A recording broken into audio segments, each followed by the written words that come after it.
Hi. Hello అండి. ఇదేంటో మీకు తెలుసా? తెలిస్తే కామెంట్ చేయండి. ఇదైతే బిర్యానీలో యూజ్ చేస్తారనైతే ఇది అమ్మిన వాళ్ళైతే చెప్పారు.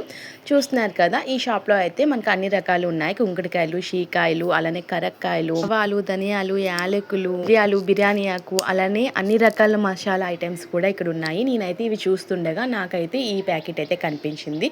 ఇది ఏంటి అని అడిగితే వాళ్ళకి కూడా తెలీదంట. బిర్యానీలోనవి అయితే వేస్తారనైతే వీరు చెప్పారు.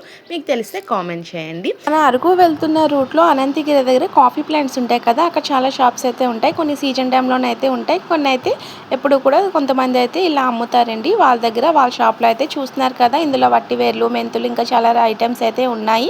ఇందులో మనం కోకోనట్ ఆయిల్ వేసి హెయిర్కి యూజ్ చేయడం వల్ల హెయిర్ ఫాల్ ఉండదు, డాండ్రఫ్ అయితే ఉండదు, అలానే హెయిర్ గ్రోత్ ఉంటుందని అయితే చెప్పారు. ఇవైతే మిరియాలు చూస్తున్నారు కదా. మన అరకు వెళ్తున్న వేలో కాఫీ ప్లాంట్స్ ఉంటాయి కదా, ఆ ప్లాంట్స్లోనే తమలపాకు మొక్కల్లాగా అయితే తీగలైతే గ్రీపర్లోనైతే ఉంటాయి. అవేనండి తమలపాకు మొక్కలు అయితే కాదు, అవైతే మిరియాల మొక్కలు. మీరు ఎప్పుడూ చూడకపోతే ఈసారి వెళ్ళేటప్పుడు వరకు తప్పకుండా చూడండి. పాప అయితే ఆడుకుంటుంది, నేనైతే వీడియో తీస్తున్నాను. వీళ్ళ దగ్గర అయితే అన్ని రకాల మసాలాలు కూడా ఉన్నాయి. నాకు కావాల్సిన కొన్ని ఐటమ్స్ అయితే నేనైతే తీసుకున్నాను. కాస్ట్ కూడా రీజనబుల్గా అయితే ఉంది. వీళ్ళ దగ్గర కాఫీ పౌడరే కాకుండా ఇలా కాఫీ బీన్స్ కూడా ఉన్నాయి. ఇంకా వీళ్ళైతే ఆర్గానిక్గానైతే పండిస్తున్నారు. పసుపు కూడా ఈ సిస్టర్ అనమాట షాప్ అయితే ఆర్గానిక్గా పండిస్తున్న పసుపు కూడా వీళ్ళ దగ్గర ఉంది. దీని నేమ్ అయితే నాకు తెలియదు. మీకు తెలిస్తే మాత్రం తప్పకుండా కామెంట్ చేయండి. నా వీడియో ఎలా ఉందో కామెంట్ చేయండి.